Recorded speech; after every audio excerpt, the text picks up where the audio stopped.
ಅವರು ಒಬ್ಬ ಶಿಕ್ಷಕಿ, ಮಕ್ಕಳ ಜೀವನ ರೂಪಿಸುವವರು. ಅವರ ಹಿನ್ನೆಲೆ ತಿಳಿಯದೆ ಹೀಗೆ ಮಾತಾಡ್ತಾ ಇರೋದೆ ನಿಮ್ಮ ತಪ್ಪು ಅಂದವನ ಮಾತಿಗೆ ಎದುರುಗಿದ್ದ ಇನ್ಸ್ಪೆಕ್ಟರ್ ಬಾಯಿ ಮುಚ್ಚಿದ. ಕರ್ತವ್ಯದಲ್ಲೂ ನನ್ನ ಬಿಟ್ಟುಕೊಡದ ಗಂಡನ ಮೇಲೆ ಅಭಿಮಾನ ಜಾಸ್ತಿಯಾಗಿತ್ತು ಖುಷಿಗೆ. ತಗೊಳಪ್ಪ, ನಾವೆಲ್ಲ ಮನೆಯಳ್ಳನ ಮಕ್ಕಳರು. ಈ ಡಿ.ಸಿ.ಪಿ ಹೆಂಡತಿ ಮಾತ್ರ ಒಳ್ಳೆಯವಳಲ್ವಾ ಗುರುವೆ? ನಮಗೆ ಒಂದು ನ್ಯಾಯ, ಅವಳಿಗೆ ಒಂದು ನ್ಯಾಯ. ನೀನು ಅಷ್ಟು ನಿಯತ್ತಿರೋ ಗಂಡಸೆ ಆಗಿದ್ರೆ ಅವಳನ್ನು ಒಳಗೆ ಕಳಿಸು ನೋಡೋಣ ಅಂದ. ಸೆಲ್ಲೊಳಗೆ ನಿಂತಿದ್ದ ವೇದನ ಕೈಗೆ ಸಿಕ್ಕಿ ಬಿದ್ದಿದ್ದ ರೌಡಿ ಕಪಾಲಿ.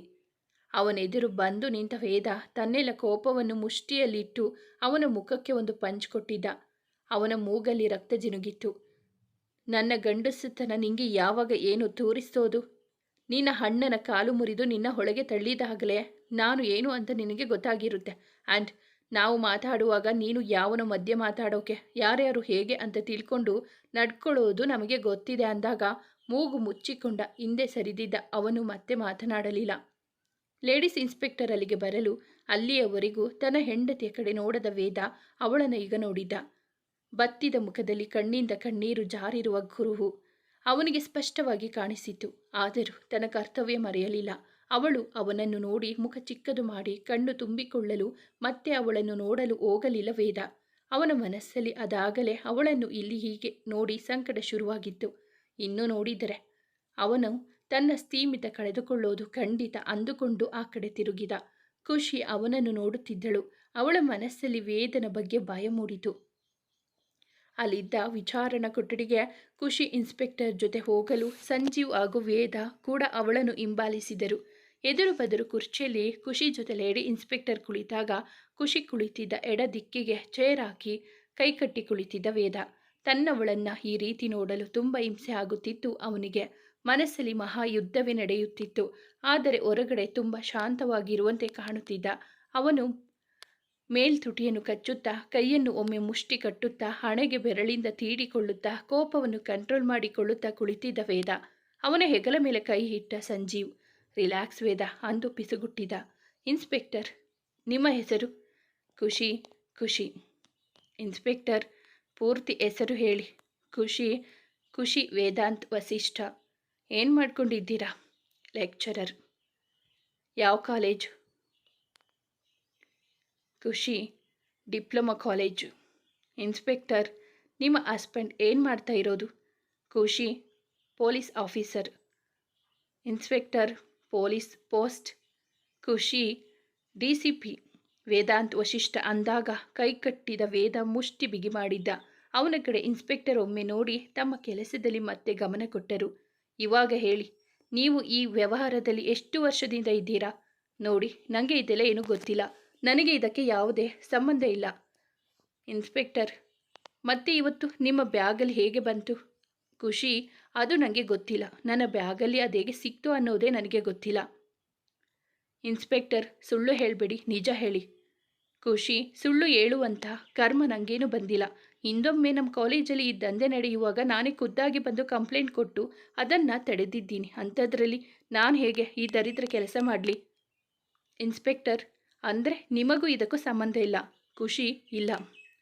ಇನ್ಸ್ಪೆಕ್ಟರ್, ನಿಮ್ಮ ಫೋನ್ ನಂಬರ್ ಹಾಗೆ ನಿಮ್ಮ ಬಗ್ಗೆ ಎಲ್ಲ ತನಿಖೆ ಆಗ್ತಿದೆ. ವಿವರ ಸಿಕ್ಕ ಮೇಲೆ ಇದರಲ್ಲಿ ನೀವು ಇದ್ದೀರಾ ಇಲ್ಲ ಅಂತ ಗೊತ್ತಾಗುತ್ತೆ ಅಂದಾಗ ಖುಷಿ, ನೀವು ಏನೇ ತನಿಖೆ ವಿಚಾರಣೆ ಅಂತ ಮಾಡಿದರೂ ನಿಮಗೇನು ಸಿಗೋದಿಲ್ಲ. ಬಿಕಾಸ್ ನನಗೆ ಇದಕ್ಕೆ ಯಾವ ಸಂಬಂಧ ಇಲ್ಲ. ಇನ್ಸ್ಪೆಕ್ಟರ್, ತುಂಬ ಕಾನ್ಫಿಡೆಂಟಾಗಿ ಮಾತಾಡ್ತಾ ಇದ್ದೀರಾ. ಖುಷಿ, ತಪ್ಪು ಮಾಡಿದರೆ ಹೆದರ್ಕೊಳ್ಬೇಕು ಅಲ್ವಾ? ನಾನು ಯಾವ ತಪ್ಪು ಮಾಡಿಲ್ಲ ಅಂದ ಮೇಲೆ ಯಾಕೆ ಭಯ ಅಂದಳು. ಅವಳ ಮಾತಿಗೆ ಅವಳ ಎದುರುಗಿದ್ದ ಇನ್ಸ್ಪೆಕ್ಟರ್ ವೇದನ ಕಡೆ ನೋಡಿ ಚಿಕ್ಕ ಸ್ಮೈಲ್ ಮಾಡಿ, ನೀವು ಏನಾದರೂ ಮಾತಾಡಬೇಕಾ ಸರ್ ಅಂದಾಗ ಅಂದು ತಲೆ ಆಡಿಸಿದ. ಅವನನ್ನು ಬಿಟ್ಟು ಮಿಕ್ಕವರೆಲ್ಲ ಹೊರಗೆ ಹೋದರು. ಅವಳೆದುರು ಇದ್ದ ಚೇರನ್ನು ಎಳೆದು ಕುಳಿತ ವೇದ. ಏನಿದೆಲ್ಲ ಅಂದ ಗಡುಸಾಗಿ. ಇಷ್ಟು ದಿನ ಅವನ ಕಂಚಿನ ಕಂಠದಲ್ಲಿ ಪ್ರೀತಿಯ ಮಾತು ಕೇಳುತ್ತಿದ್ದವಳು ಇಂದು ಮೊದಲ ಬಾರಿಗೆ ಅವನು ಕೋಪ ಕಂಡಿದ್ದಳು. ನನಗೇನು ಗೊತ್ತಿಲ್ಲ ಸರ್ ಅಂದಾಗ ಸರಾಗಿ ಕೇಳ್ತಿಲ್ಲ, ಗಂಡಾಗಿ ಕೇಳ್ತಿರೋದು ಅಂದಾಗ ಅವನನ್ನು ನೋಡಿ ಕಣ್ಣು ತುಂಬಿಕೊಂಡವಳೆ ಅಳುತ್ತಾ, ನನಗೇನು ಗೊತ್ತಿಲ್ಲ. ನಾನು ಪೂರ್ಣಿ ಶಾಪಿಂಗ್ ಮಾಡಿ ಬರುವಾಗ ನಿಮ್ಮವರು ಬಂದು ಚೆಕಿಂಗ್ ಮಾಡಿದ್ರು. ನನ್ನ ಬ್ಯಾಗಲ್ಲಿ ಅದು ಸಿಕ್ತು ಅಂತ ಜೋರು ಮಾಡಿ ಕರ್ಕೊಂಡು ಬಂದರು. ಛೇ, ಹೇಗಾಯಿತು ಅಂತ ಗೊತ್ತಿಲ್ಲ ಅಂದರೆ ಏನು ಹೇಳೋದು ಅಂತ ರೇಗಿದ್ದ. ನನಗೆ ಭಯ ಆಗ್ತಿದೆ ವೇದ ಅಂದಾಗ ಅವಳನ್ನು ನೋಡಿ ಇಷ್ಟು ದಿವಸದಿಂದ ನಾನು ಗಳಿಸಿದ್ದ ಮರ್ಯಾದೆ ಹೆಸರು ಎಲ್ಲ ಎಲ್ಲಿ ಮಣ್ಣು ಪಾಲಾಗುತ್ತೋ ಅಂತ ನನಗೂ ಭಯ ಆಗ್ತಿದೆ ಅಂದವನ ಮಾತು ಅವಳ ನೋವನ್ನು ಇನ್ನಷ್ಟು ಹೆಚ್ಚಿಸಿತ್ತು. ಅವಳು ಏನು ಮಾತನಾಡುವ ಮುಂಚೆ ಅಲ್ಲಿಂದ ಹೊರ ನಡೆದ ವೇದ. ಅವನ ಈ ನಡೆ ಅವಳಿಗೆ ಮತ್ತಷ್ಟು ನೋಯಿಸಿತ್ತು. ಖುಷಿ ಸೆಲ್ಪಕ್ಕ ಇದ್ದ ಚೇರ್ ಮೇಲೆ ಕುಳಿತಿದ್ದಳು. ವೇದ ತನ್ನ ಕ್ಯಾಬಿನಲ್ಲಿದ್ದ. ಸಂಜೀವ್ ಅವನು ತನ್ನ ಸ್ಥಾನದಲ್ಲಿ ಕುಳಿತಿದ್ದ. ಏನೋ ಮಾತಾಡುತ್ತಾ ಕೈಕಟ್ಟಿ ತಲೆ ತಗ್ಗಿಸಿ ಯೋಚಿಸುತ್ತಾ ಕುಳಿತಿದ್ದ ಖುಷಿ ತಲೆ ಎತ್ತಲು ಅವಳನ್ನೇ ಕೆಟ್ಟದಾಗಿ ನೋಡುತ್ತಾ ತನ್ನ ಬೆರಳಿಂದ ತುಟಿ ಸವರಿಕೊಳ್ಳುತ್ತಿದ್ದ ಅವಳನ್ನು ಕರೆತಂದಿದ್ದ ಇನ್ಸ್ಪೆಕ್ಟರ್. ಅವನ ಈ ಅಸಹ್ಯವಾದ ನೋಟ ನೋಡಿ ಮುಖ ತಿರುವಿದಳು ಖುಷಿ. ತಲೆಗೆ ಕೈ ಒತ್ತು ಕುಳಿತಿದ್ದ ವೇದ. ಖುಷಿ ಜಾಗದಲ್ಲಿ ಬೇರೆ ಯಾರಿದ್ದರೂ ಇಷ್ಟು ತಲೆಬಿಸಿ ಆಗುತ್ತಿರಲಿಲ್ಲ. ಆದರೆ ಅವಳನ್ನು ಹೀಗೆ ನೋಡಲು ತುಂಬ ಹಿಂಸೆ ಆಗುತ್ತಿತ್ತು ಅವನಿಗೆ. ಅವನ ತಲೆ ತನ್ನ ಕೆಲಸವನ್ನೇ ಮರೆತು ಬಿಟ್ಟಿತು. ವೇದನ ಬಳಿ ಬಂದ ಸಂಜು ವೇದ ಅನ್ನಲು ಕಣ್ಣು ಬಿಟ್ಟು ತಲೆ ಎತ್ತಿ ನೋಡಿದ. ಅವನ ಕಣ್ಣಲ್ಲಿ ಕೋಪಕ್ಕೋ ಅಳುವಿಗೋ ರಕ್ತವನ್ನೇ ಕಾರುವಂತೆ ಕಣ್ಣು ಅಷ್ಟು ಕೆಂಪಾಗಿತ್ತು. ವೇದ, ಸಂಜೆ ಆಗ್ತಾ ಬಂತು. FIR ಹಾಕುವ ಮುಂಚೆ ಖುಷಿಗೆ ಬೇಲ್ ಅರೇಂಜ್ ಮಾಡೋಕ್ಕೆ ರಕ್ಷಿತ್ ಅಥವಾ ನಿಮ್ಮ ಚಿಕ್ಕಪ್ಪನಿಗೆ ಹೇಳು ಅಂದಾಗ ಅವರೇ ಫೋನ್ ಮಾಡಿದರು, ಬರ್ತಾ ಇದ್ದಾರೆ ಅಂದವ ಸಪ್ಪಗೆ ಕುಳಿತ. ವೇದ, ರಿಲ್ಯಾಕ್ಸ್. ಹೇಗೋ ನಂಗಂತೂ ಇಷ್ಟು ತಲೆ ಬಿಸಿ ಎಂದೂ ಆಗಿರಲಿಲ್ಲ. ಲೈಫಲ್ಲಿ ಫಸ್ಟ್ ಟೈಮ್ ಇಷ್ಟು ಟೆನ್ಷನ್ ಕೋಪ ಏನು ಮಾಡೋದು ಗೊತ್ತಾಗದೇ ಇರುವಷ್ಟು ನಾನು ಡಿಸ್ಟರ್ಬ್ ಆಗಿರೋದು ಅಂದವನ ಮಾತಿಗೆ ನೀನು ಹೀಗೆ ಹೇಳಿದರೆ ಹೇಗೆ? ಖುಷಿ ಇನ್ನೂ ಭಯಪಡ್ತಾಳೆ ಅಷ್ಟೆ. ಆ್ಯಂಡ್ ಈ ಇನ್ಸ್ಪೆಕ್ಟರ್ ಅಷ್ಟು ಒಳ್ಳೆ ವ್ಯಕ್ತಿಯಲ್ಲ. ಅವನ ನೋಟವೂ ಅಷ್ಟು ಸರಿಯಿಲ್ಲ. ಮೊದಲು ಖುಷಿನ ಮನೆಗೆ ಕಳಿಸೋಕೆ ವ್ಯವಸ್ಥೆ ಮಾಡಬೇಕು ಅಂದಾಗ ಅಂದವ ವೇದ. ಇಬ್ಬರು ಹೊರ ನಡೆದರು. ಅಲ್ಲಿ ಕುಳಿತಿದ್ದ ಇನ್ಸ್ಪೆಕ್ಟರ್ ಖುಷಿಯನ್ನು ತಿನ್ನುವಂತೆ ನೋಡುತ್ತಿದ್ದಿದ್ದು ವೇದನ ಕಣ್ಣಿಗೆ ಬಿದ್ದಾಗ ಟೇಬಲ್ ಮೇಲೆ ಜೋರಾಗಿ ಗುದ್ದುತ್ತಾ ಸದ್ದು ಮಾಡಿ ಅವನನ್ನು ಗುರಾಯಿಸಿದ ವೇದ. ಅವನಿಗೆ ಏನೋ ಹೇಳುವ ಮುಂಚೆ ಲಾಯರ್ ಆದ ಅವನ ಚಿಕ್ಕಪ್ಪ ಪೂರ್ಣಚಂದ್ರ, ವಸಿಷ್ಠ ಮತ್ತು ರಕ್ಷಿತ್ ಇಬ್ಬರು ಜೊತೆ ರಿಷಿ ಕೂಡ ಒಟ್ಟಿಗೆ ಒಳಗೆ ಬರಲು ಸಮಾಧಾನದ ನಿಟ್ಟುಸಿರು ಬಿಟ್ಟರು ಸಂಜೀವ್. ಖುಷಿ ವೇದ ಇನ್ನು ಹುರಿಯುತ್ತಿರುವ ಸೂರ್ಯನಂತೆ ಇದ್ದ. ಹೇಳಿ ಎಂದ. ಅವರಿದ್ದರೂ ತನ್ನ ಕೆಲಸ ಮರೆಯದೆ. ಮಿಸಸ್ ಖುಷಿ, ವೇದಾಂತ್ ವಸಿಷ್ಠ ಅವರಿಗೆ ಸಿಕ್ಕಿರೋ ಬೇಲ್ ಅಂದು ಅವನ ಕೈಗೆ ಕಾಗದ ಪತ್ರ ಕೊಡಲು ಅದನ್ನು ನೋಡಿ ಇನ್ಸ್ಪೆಕ್ಟರ್ ಕಡೆ ಕೊಟ್ಟ ವೇದನ ಮುಖದಲ್ಲಿ ವ್ಯಂಗ್ಯದ ನೋಟ ಇದ್ದಿದ್ದು ಅವನಿಗೆ ತಿಳಿದಿತ್ತು. ಒಂದಿಷ್ಟು ಪ್ರೊಸೀಜರ್ ಮುಗಿಸಿ ಅವರನ್ನು ಕಳಿಸಿ ಅಂದ ಇನ್ಸ್ಪೆಕ್ಟರ್. ಅವಳ ಬಳಿ ಹೋದ ರಿಷಿ, ಅತ್ತಿಗೆ ಬನ್ನಿ ಹೋಗೋಣ, ನಿಮಗೆ ಬೇಲಾಗಿದೆ ಅಂದಾಗ ಇಲ್ಲ ನಾನು ಬರಲ್ಲ ಅಂದಳು ಖುಷಿ. ವೇದನನ್ನು ಸೇರಿಸಿ ಅಲ್ಲಿದ್ದ ಎಲ್ಲರೂ ಅವಳನ್ನು ಆಶ್ಚರ್ಯದಿಂದ ನೋಡಿದರು. ಯಾಕಮ್ಮ ಅಂದರು ಪೂರ್ಣ. ಮಾವ, ನಾನು ಏನೂ ತಪ್ಪು ಮಾಡಿಲ್ಲ. ನನ್ನ ಬ್ಯಾಗ್ನಲ್ಲಿ ಅದೇನೋ ಸಿಕ್ತು ಅಂತ ನನ್ನ ಕರ್ಕೊಂಡು ಬಂದು ಇಲ್ಲಿ ಕೂರಿಸಿದ್ದಾರೆ. ಆದರೆ ನಾನು ಏನೂ ತಪ್ಪು ಮಾಡದೆ ಬೇಲ್ ತಗೊಂಡು ಯಾಕೆ ಆಚೆ ಬರೋದು? ಸುಮ್ಮನೆ ಮಾತೆಲ್ಲ ಬಿಟ್ಟು ಮನೆಗೆ ಹೋಗೋದು ನೋಡು ಅಂದ ವೇದ. ಅವನಿಗೆ ಅವಳು ಇಲ್ಲಿ ಅಪರಾಧಿ ಥರ ಇರೋದೇ ನೋಡಲು ಆಗುತ್ತಿರಲಿಲ್ಲ. ನೋಡಿ ಸರ್, ನಿಮಗೆ ಗೊತ್ತಿಲ್ಲ ಅನಿಸುತ್ತೆ, ನನ್ನ ಗಂಡ ಸಾಮಾನ್ಯ ಪೊಲೀಸ್ ಅಲ್ಲ. ಗೊತ್ತು ಗುರಿ ಇಲ್ಲದವರಿಗೆ ನ್ಯಾಯ ಕೊಡಿಸೋ ಅವರು ತನ್ನ ಹೆಂಡತಿಗೆ ಸುಮ್ಮನೆ ಅಪವಾದ ಮಾಡಿ ಇದರ ಬಿಡ್ತಾರಾ? ನನ್ನ ನಿರಪರಾಧಿ ಅಂತ ಅಪವಾದ ಮುಕ್ತ ಮಾಡಿಯೇ ಇಲ್ಲಿಂದ ಕರ್ಕೊಂಡು ಹೋಗ್ತಾರೆ. ಅಲ್ಲಿಯವರೆಗೂ ನಾನು ಇಲ್ಲೇ ಇರ್ತೀನಿ ಅಂದವಳ ಮಾತಿಗೆ ಸಂಜೀವ್ ಮುಖದಲ್ಲಿ ನಗು ಮೂಡಿತ್ತು. ನನ್ನ ಗೆಳೆಯನಿಗೆ ತಕ್ಕ ಹೆಂಡತಿ ಅಂದುಕೊಂಡ ಮನಸ್ಸಲ್ಲಿ. ಪೂರ್ಣಚಂದ್ರ ಅವರಿಗೂ ಅದೇ ಸರಿ ಅನಿಸಿತು. ನೀನು ಹೇಳೋದು ಸರಿ ಇದೆ. ತಪ್ಪು ಮಾಡಿದವರಿಗೆ ಬೇಲ್ ಬೇಕು, ತಪ್ಪೇ ಮಾಡಿದವರಿಗೆ ನ್ಯಾಯ ಬೇಕು. ಗುಡ್, ನಾವು ಹೊರಗೆ ಇರ್ತೀವಿ. ಆದಷ್ಟು ಬೇಗ ನಿನ್ನ ಗಂಡ ನಿನ್ನ ಆಚೆ ತರ್ತಾನೆ ಅಂದು ಹೊರ ನಡೆದರು ಪೂರ್ಣಚಂದ್ರ. 10 ಜನ ಅಪರಾಧಿಗಳಿಗೆ ಶಿಕ್ಷೆ ಆಗದಿದ್ದರೂ ಪರವಾಗಿಲ್ಲ, ಒಬ್ಬ ನಿರಪರಾಧಿ ಶಿಕ್ಷೆ ಆಗಬಾರ್ದು ಎಂಬ ಮಾತು ಕಾನೂನಿನಲ್ಲಿದೆ. ಸೊ ನಿನಗೆ ನ್ಯಾಯ ಸಿಗುತ್ತೆ. ನಿನ್ನ ಅಪರಾಧಿ ಮಾಡಲು ನೋಡಿದವರಿಗೂ ನಿನ್ನ ಗಂಡನಿಂದ ಸರಿಯಾದ ಉತ್ತರನೂ ಸಿಗುತ್ತೆ. ನಿನ್ನ ಮರ್ಯಾದೆ ತೆಗೆದವರೇ ಅದನ್ನು ವಾಪಸ್ ಕೊಡ್ತಾರೆ. ಧೈರ್ಯವಾಗಿರು, ನಾನು ಹೊರಗೆ ಇರ್ತೀನಿ ಅಂದು ರಕ್ಷಿತ್, ವೇದಾಂತ್, ಸಂಜೀವ್ ಅಲ್ಲಿದ್ದ ಇನ್ಸ್ಪೆಕ್ಟರ್ ಕಡೆ ನೋಡಿ ಆಚೆ ನಡೆದ.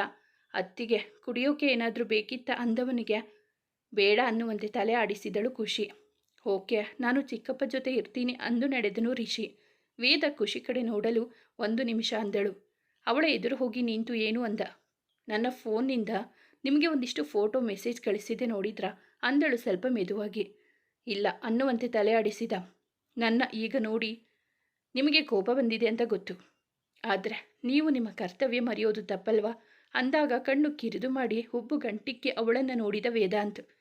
ನನ್ನ ಮಾಲಲ್ಲಿ ಯಾರೋ ಫಾಲೋ ಮಾಡ್ತಾ ಇದ್ದಾರೆ ಅಂತ ಹೇಳಿ ಒಂದಿಷ್ಟು ಫೋಟೋ ಕಳಿಸಿದ್ದೆ. ನೀವು ಅದನ್ನು ನೋಡಿದರೆ ಇಷ್ಟು ಹೊತ್ತಿಗೆ ಅದರ ಬೆನ್ನತ್ತಿ ಹೋಗ್ತಿದ್ರಿ. ನಾನು ನಿರಪರಾಧಿ ಅನ್ನೋ ಪ್ರೂಫ್ ನಿಮ್ಮ ಹತ್ರನೇ ಇದೆ.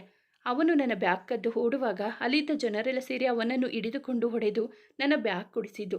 ಆಮೇಲೆ ಇದೆಲ್ಲ ನಡೆದಿದ್ದು ಅಂದಾಗ ತಕ್ಷಣ ತನ್ನ ಫೋನ್ ತೆಗೆದು ವಾಟ್ಸಪ್ಪಲ್ಲಿ ಅವಳು ಕಳಿಸಿರೋ ಫೋಟೋಗಳು ಮೆಸೇಜ್ ನೋಡಿ ಅವಳ ಮುಖ ನೋಡಿದವನೇ ಸಂಜೀವ್ ಇನ್ನು 1 ಗಂಟೆಯಲ್ಲಿ ಇದರ ಹಿಂದೆ ಅಡಗಿರುವವರೆಲ್ಲ ಆಚೆ ಬರ್ತಾರೆ ನೋಡ್ತಿರು ಅಂದು ಅಲ್ಲಿಂದ ಇನ್ಸ್ಪೆಕ್ಟರನ್ನು ನೋಡಿ ಹೊರ ನಡೆದನು ವೇದ.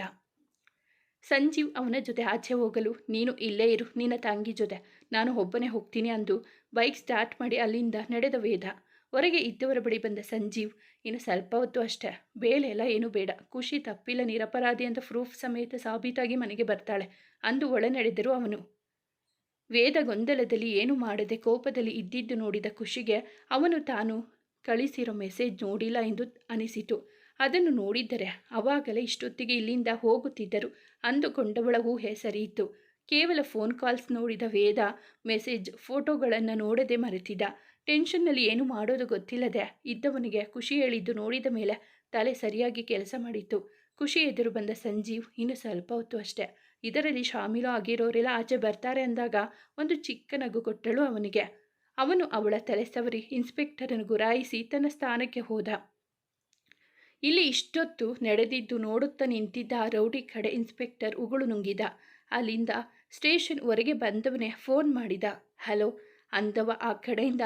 ಸರ್, ನಿಮ್ಮ ಮಾತು ಕೇಳಿ ಅರೆಸ್ಟ್ ಏನೋ ಮಾಡಿ ಕರ್ಕೊಂಡು ಬಂದೆ, ಇವಾಗ ಭಯ ಆಗ್ತಿದೆ, ಅವರದ್ದು ಏನೂ ತಪ್ಪಿಲ್ಲ ಅಂತ ಗೊತ್ತಾದರೆ ಎಲ್ಲಿ ನನ್ನ ಹೆಸರು ಹೊರಗೆ ಬರುತ್ತೋ ಅಂತ. ಅದೆಲ್ಲ ಏನೂ ಆಗಲ್ಲ. ಆ DCP ರಿಯಾಕ್ಷನ್ ಹೇಗಿದೆ? ತುಂಬ ಕೋಪದಲ್ಲಿ ಇದ್ದಾರೆ, ಅದಕ್ಕೆ ನನಗೆ ಭಯ ಆಗ್ತಿರೋದು. ಭಯ ಬೇಡ, ಅವನು ಏನು ಮಾಡೋಕ್ಕೆ ಆಗಲ್ಲ. ಅಯ್ಯೋ, ಅವರು ಇವಾಗ ತಪ್ಪು ಮಾಡಿದವರನ್ನು ಹೊರಗೆ ಎಳೀತೀನಿ ಅಂತ ಹೋಗಿದ್ದಾರೆ, ಏನೂ ಆಗಲ್ಲ, ನೀನು ಧೈರ್ಯವಾಗಿರಯ್ಯ ಅಂದು ಕಾಲ್ ಕಟ್ ಮಾಡಿದ ರೌಡಿ ರುದ್ರ.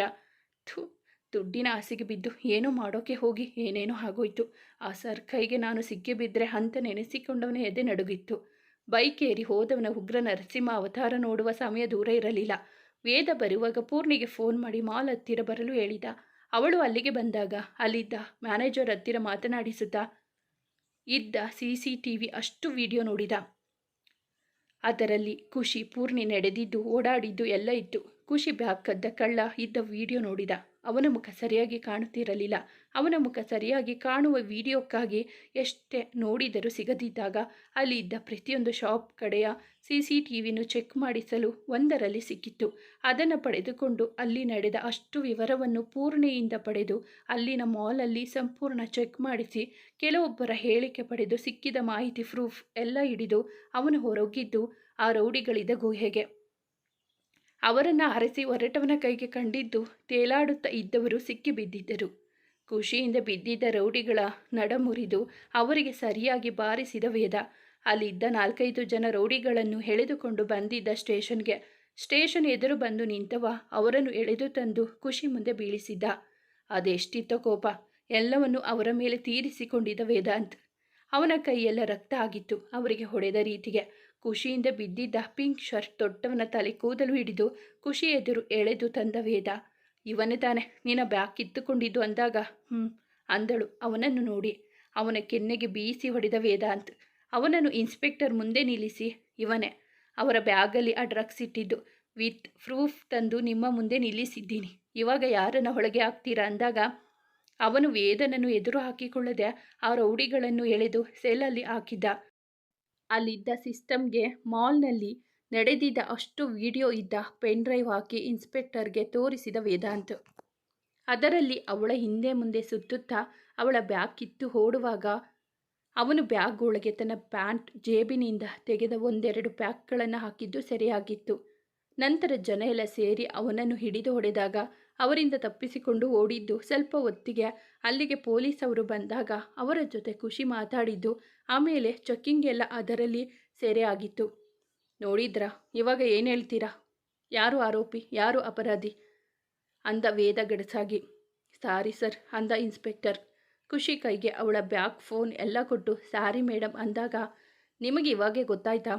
ರೆಸ್ಪೆಕ್ಟೆಡ್ ಫ್ಯಾಮಿಲಿಯವರು ಯಾರು ಹೀಗೆಲ್ಲ ಮಾಡಲ್ಲ. ಆ್ಯಂಡ್ ನನ್ನ ಗಂಡ ಜನರನ್ನು ನಂಬಿಸೋಕೆ ಯಾವ ಮುಖವಾಡನೂ ಹಾಕಿಲ್ಲ ಅಂತ. ಸಾರಿ ಅಂದವ ಮತ್ತೊಮ್ಮೆ.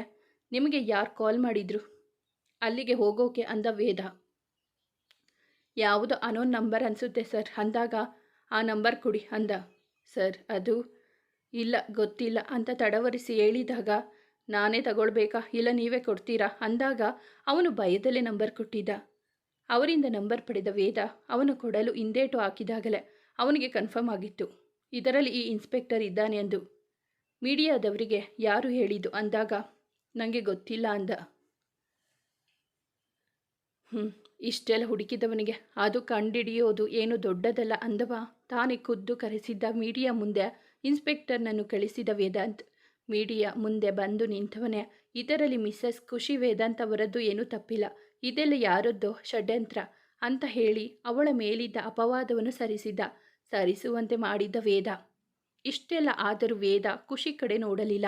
ಅವಳು ಅವನನ್ನು ಓರೆಗಣ್ಣಲ್ಲಿ ನೋಡಲು ಅವನ ಮುಖದಲ್ಲಿ ಕೋಪ ಸ್ಪಷ್ಟವಾಗಿ ಕಾಣುತ್ತಿತ್ತು.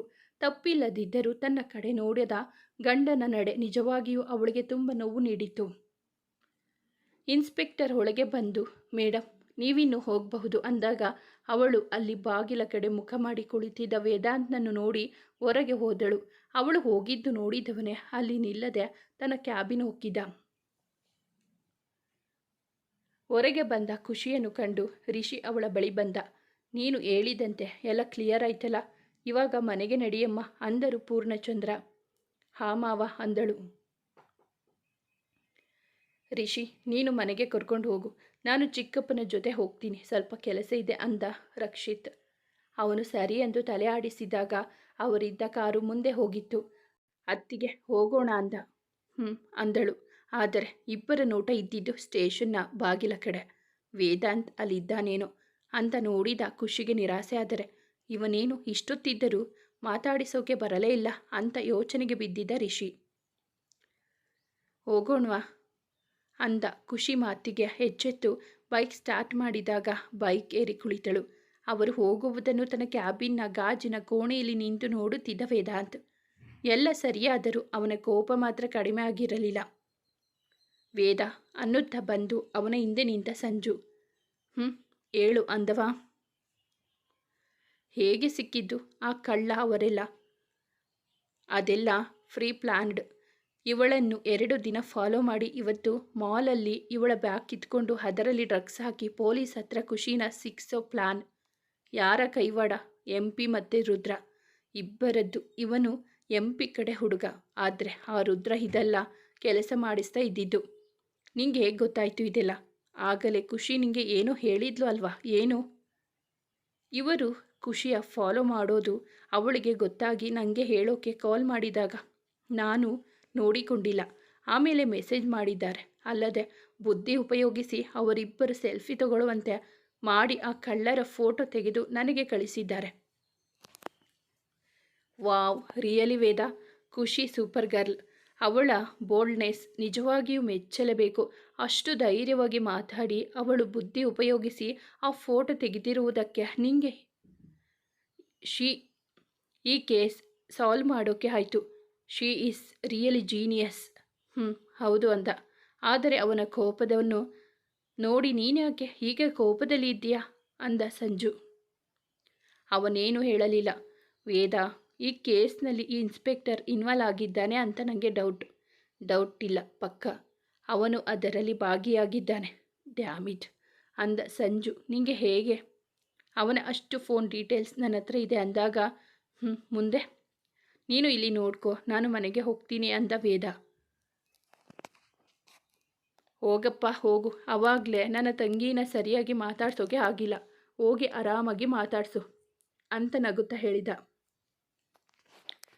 ಏನು ಆರಾಮಾಗಿ ಮಾತಾಡೋದು? ಅವಳಿಗೆ ಇನ್ಮೇಲೆ ಸ್ವಲ್ಪ ಎಚ್ಚರವಾಗಿರೋಕೆ ಹೇಳಬೇಕು, ಮುಂದೆ ಇದೆಲ್ಲ ಆಗದೆ ಇರೋ ಥರ ಇರೋಕೆ ಹೇಳಬೇಕು ಅಂದವ ಅಲ್ಲಿಂದ ಮನೆ ಕಡೆ ನಡೆದ. ಮನೆ ಮುಂದೆ ಬಂದು ಬೈಕ್ ನಿಲ್ಲಿಸಿದ ರಿಷಿ. ಬೈಕ್ ಇಳಿದವಳ ಮನದಲ್ಲಿ ಭಯ. ಯಾರು ಏನು ಅನ್ನುವರು, ನನ್ನ ಹೇಗೆ ನೋಡುವರೋ ಅಂತ ದುಗುಡದಿಂದಲೇ ಅಂಜುತ್ತಲೇ ಬಾಗಿಲವರೆಗೂ ಬಂದವಳನ್ನು ಅಲ್ಲಿ ನಿಲ್ಲು ಅಂತ ಅಂದರು ಕುಸುಮ ಅವರು. ಇಲ್ಲೇ ನಿಲ್ಲಿಸಿ ನನಗೆ ಹುಗಿಯೋದು ಗ್ಯಾರಂಟಿ. ಇನ್ನೇನು ಮಾಡ್ತಾರೆ? ನನ್ನಿಂದ ಮನೆ ಮರ್ಯಾದೆ ಎಲ್ಲ ಹಾಳಾಗಿದೆ. ಒಳಗೆ ಬರಬೇಡ ಅಂದರೆ ನನ್ನ ಆಚೆ ಹಾಕಿದರೆ ಅವರೇ ನನ್ನ ಮೇಲೆ ರೇಗಿದ್ರು. ಇನ್ನು ಮನೆಯವರು ಹೇಗೋ ಏನೋ ಅಂತ ತನ್ನಲ್ಲೇ ಸಾವಿರಾರು ಯೋಚನೆ ಮಾಡುತ್ತಾ ಬಾಗಿಲಲ್ಲಿ ನಿಂತು ಕಣ್ಣು ತುಂಬಿಕೊಂಡಿದ್ದ ಖುಷಿ ಮುಂದೆ ಇಡೀ ಮನೆ ಬಂದು ನಿಂತಿತ್ತು. ಅವಳ ಎದುರು ಬಂದ ಕುಸುಮ ಅವರು ಕೈಯಲ್ಲಿ ಉಪ್ಪು ಮೆಣಸಿನಕಾಯಿ ಹಿಡಿದು ಅವಳಿಗೆ ಮೇಲಿಂದ ಕೆಳಗೆ 3 ಸಲ ನಿವಾರಿಸಿ ಬಿಸಾಕಿದರು. ಅವರನ್ನು ನೋಡಿದ ಖುಷಿಯ ತಲೆ ಸವರುತ್ತಾ ಇವಾಗ ಒಳಗೆ ಬಾ ಅಂದಾಗ ಒಳಗೆ ಹೋದವಳೆ ಅಲ್ಲಿದ್ದ ಮನೆಯ ಹಿರಿ ಜೀವಗಳನ್ನು ಕಂಡು ಭಯದಲ್ಲಿ ನಿಂತಳು ಅಲ್ಲೇ. ಕುಸುಮ ಅವರು ಅವಳೆದುರು ನಿಂತು, ನೀನು ಭಯ ಪಡೋಬೇಡ, ಇದರಲ್ಲಿ ನಿಂದು ಏನೂ ತಪ್ಪಿಲ್ಲ ಅಂತ ನಮಗೆ ಗೊತ್ತಿದೆ. ನೀನು ಹೆದರಿಕೊಳ್ಳೋದು ಬೇಡ, ಮನಸ್ಸು ನೋಯಿಸ್ಕೊಳ್ಳೋದು ಬೇಡ ಅಂದಾಗ ಅವರನ್ನು ತಬ್ಬಿಕೊಂಡು ಇಷ್ಟೊತ್ತು ತಡೆ ಹಿಡಿದಿದ್ದ ಅವಳ ಅಷ್ಟು ಅಳು ದುಃಖವನ್ನು ಹೊರಹಾಕಿದ್ದಳು. ಅವಳನ್ನು ಎಲ್ಲ ಸುತ್ತುವರಿದು ಸಮಾಧಾನಿಸಿ ಒಂದಿಷ್ಟು ಧೈರ್ಯ ತುಂಬಿದರು. ಅವಳು ಅಂದುಕೊಂಡಿದ್ದೇ ಬೇರೆ, ಅವರು ನಡೆದುಕೊಂಡಿದ್ದೇ ಬೇರೆ. ಎಲ್ಲರೂ ಅವಳ ಜೊತೆ ಮೊದಲಿನಂತೆ ಮಾತಾಡಿದಾಗ ಅವಳಿಗೆ ಎಷ್ಟು ಸಮಾಧಾನ ಆಗಿತ್ತು. ನೀನು ಹೋಗಿ ಸ್ನಾನ ಮಾಡು, ಈ ಬಟ್ಟೆ ಮತ್ತೆ ತೊಡ್ಕೊಂಬೇಡ, ಬಿಸಾಕು ಅಂದರು ಜಾನಕಿ. ಅಂದು ಮೇಲೆ ನಡೆದಳು ಖುಷಿ. ಮೇಲೆ ರೂಮ್ ಸೇರಿ ಸ್ವಲ್ಪ ಹೊತ್ತು ಹತ್ತು ಸಮಾಧಾನ ಆದ ಮೇಲೆ ಬಟ್ಟೆ ಹಿಡಿದು ಬಾತ್ರೂಮ್ ಸೇರಿದಳು. ಮುಖದ ಮೇಲೆ ಕೋಪ ಹೊತ್ತು ದುಮುಗುಡುತ್ತಲೇ ಮನೆಗೆ ಬಂದ ವೇದಾಂತ್. ಅವನು ಒಳಗೆ ಬರುತ್ತಿದ್ದಂತೆ, ವೇದ, ಏನಿವಾಗ ಬರ್ತಾ ಇದ್ದೀಯಾ? ನೀನೇ ಖುಷಿನ ಕರ್ಕೊಂಡು ಬರ್ತೀಯಾ ಅಂತ ಅಂದ್ಕೊಂಡಿದ್ರೆ ಅಂದಳು ಬಿಂದು. ಹೇಗೋ ಬಂದ್ಲು ತಾನೆ ಬಿಡಿ ಅಂದ. ಯಾಕೋ ಕೋಪದಲ್ಲಿ ಇದ್ದೀಯಾ ಅಂದ ರಾಶಿಗೆ. ಏನಿಲ್ಲ, ಅವಳು ಎಲ್ಲಿ ಅಂದಾಗ, ಯಾರು, ನಿನ್ನ ಹೆಂಡತಿನ ಅಂದರು ಜಾನಕಿ. ಅಂದವನಿಗೆ ರೂಮ್ ಅಂದಳು ಬಿಂದು. ಅವನು ಮೆಟ್ಟಿಲ ಬಳಿ ನಡೆಯಲು ವೇದ ಅಂದ ಅಹಲ್ಯ. ಅವರು ಅವನ ಬಳಿ ಬಂದು, ನೋಡು, ಇದೆಲ್ಲ ಆಗಿದ್ದು ನಿನ್ನ ಕೆಲಸದಿಂದ. ಅವಳಿಗೆ ಏನೂ ಅನ್ನಬೇಡ. ನಿನ್ನ ಮುಖ ನೋಡಿದರೆ ಅವಳ ಮೇಲೆ ಕೋಪ ಬಂದಿದೆ ಅಂತ ಸ್ಪಷ್ಟವಾಗಿ ಕಾಣಿಸುತ್ತೆ, ಅದಕ್ಕೆ ಹೇಳ್ತಿದ್ದೀನಿ ಅಂದಾಗ ಅವನೇನು ಕೇಳದೆ ಮೇಲೆ ನಡೆದ. ಅತ್ತೆ, ನೀವು ಹೇಳಿದ್ದು ನಿಜ, ಇನ್ನು ಇವನು ಏನು ಮಾಡ್ತಾನೋ ಅಂತ ಅಂದಳು ಬಿಂದು. ಎಲ್ಲ ಸ್ವಲ್ಪ ಸುಮ್ಮನೆ ಇರಿ, ಏನೂ ಆಗಲ್ಲ ಅಂದರು ಕುಸುಮ ಅವರು. ರೂಮ್ಗೆ ಬಂದವನಿಗೆ ಅವಳು ಎಲ್ಲಿಯೂ ಕಾಣದಿದ್ದಾಗ ಅಲ್ಲೇ ನಿಂತು ತನ್ನ ಕೈಯಲ್ಲಿದ್ದ ವಾಚ್ ಬಿಚ್ಚುತ್ತಾ ನಿಂತಿದ್ದ. ಬಾತ್ರೂಮ್ನಿಂದ ಆಚೆ ಬಂದವಳನ್ನು ನೋಡುತ್ತಾ ನಿಂತ ಅವಳು ಅವನು ಸ್ಟೇಷನ್ನಲ್ಲಿ ನಡೆದುಕೊಂಡಿದ್ದು ನೆನೆದು ಬೇಸರದಲ್ಲಿ ನಿಂತವಳಿಗೆ, ನಿಂಗೆ ಮೈ ಮೇಲೆ ಎಚ್ಚರ ಇಲ್ವಾ? ಅವನು 2 ದಿನದಿಂದ ನಿನ್ನ ಹಿಂದೆ ಸುತ್ತುತ್ತಿದ್ದಾನೆ, ಮಾಲಲ್ಲಿ ಕೂಡ ನಿನ್ನ ಹಿಂದೇನೆ ಸುತ್ತುತ್ತಿದ್ದಾನೆ. ಅದೆಲ್ಲ ಗೊತ್ತಾಗ್ಲಿಲ್ವ ನಿಂಗೆ? ಛೆ, ನಿನ್ನಿಂದ ನನಗೆ ನನ್ನ ಹೆಸರಿಗೆ ಕೆಟ್ಟ ಹೆಸರು ಸೇರಿಕೊಳ್ತು. ಅದೆಷ್ಟು ಕಷ್ಟಪಟ್ಟು ಈ ಸ್ಥಾನದಲ್ಲಿ ಇದ್ದೀನಿ ಗೊತ್ತಾ? ಇದರಲ್ಲಿ ಅದೆಷ್ಟೇ ಕಷ್ಟ ಬಂದರೂ ಒಂದು ದಿನಾಲೂ ನನ್ನ ಹೆಸರು ಎಲ್ಲಿಯೂ ಕೆಟ್ಟದಾಗಿ ಬಂದಿರಲಿಲ್ಲ. ಆದರೆ ಇವತ್ತು ಛೆ, ಕೋಪದಲ್ಲಿ ಆಡುತ್ತಿರುವ ಮಾತಿನ ಮೇಲೆ ಗಮನವಿಲ್ಲ ಅವನಿಗೆ. ನಾನೇನು ತಪ್ಪು ಮಾಡಿಲ್ಲ ಅಂತ ಗೊತ್ತಾಯಿತು ಅಲ್ವಾ? ಆದರೂ ಮಾತಾಡಬೇಡ. ನೀನು ಕೇರ್ಲೆಸ್ ಆಗಿದ್ದ ಇಷ್ಟೆಲ್ಲ ಆಗೋಕ್ಕೆ ಕಾರಣ.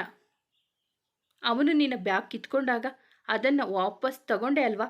ಆವಾಗ ಅದರಲ್ಲಿ ಏನಿದೆ ಏನಿಲ್ಲ ಅಂತ ಒಂದು ಸಲ ನೋಡೋಕ್ಕೆ ಆಗಲಿಲ್ವಾ? ಅಟ್ಲೀಸ್ಟ್ ಅದರ ಬಗ್ಗೆ ಗಮನ ಇತ್ತಾ? ಬ್ಯಾಗ್ ಸಿಕ್ಕ ಮೇಲೆ ಅದೆಷ್ಟು ಸುತ್ತಿದ್ದೀರಾ? ನಾನೇನು ಬೇಕು ಅಂತ ಮಾಡಿಲ್ಲ, ಆದರೆ ಅವರು ಬೇಕು ಅಂತಾನೆ ಮಾಡಿರೋದು. ನೀನು ಒಬ್ಬ ಪಬ್ಲಿಕ್ ಸರ್ವಿಸ್ ಅಲ್ಲಿರುವವನ ಹೆಂಡತಿ. ಸೊ ನಿನ್ನ ಜವಾಬ್ದಾರಿ, ನಿನ್ನ ನಡೆ ಸ್ವಲ್ಪ ಎಚ್ಚರದಿಂದ ಇರಬೇಕು. ಇಲ್ಲ ಅಂದರೆ ಹೀಗೆ ಆಗೋದು ಅಂತ ರೇಗುವಾಗ ಮನೆಯವರೆಲ್ಲ ಅಲ್ಲಿಗೆ ಬಂದರು. ಅವರೆಲ್ಲ ಬಂದಾಗ ಸುಮ್ಮನಾದರೂ ಅವನ ಕೋಪ ಕಡಿಮೆ ಆಗಿರಲಿಲ್ಲ. ಅವನಷ್ಟು ಹೇಳಿದ ಮಾತು ನೊಂದು ಬಂದವಳಿಗೆ ಬರೆ ಎಳೆದಂತೆ ಆಗಿತ್ತು. ಅವನಿಗೆ ಎಲ್ಲ ಗೊತ್ತು. ಆದರೂ ಈ ರೀತಿಯ ಮಾತುಗಳು, ಅವನ ಕೋಪ ಅವಳು ನಿರೀಕ್ಷಿಸಿರಲಿಲ್ಲ. ವೇದ, ಅವಳು ಮೊದಲೇ ನೊಂದಿದ್ದಾಳೆ, ಅದರಲ್ಲಿ ನೀನು ಬೈತಿದೆಯಲ್ಲೋ. ಇನ್ನೇನು ಮಾಡಲಿ?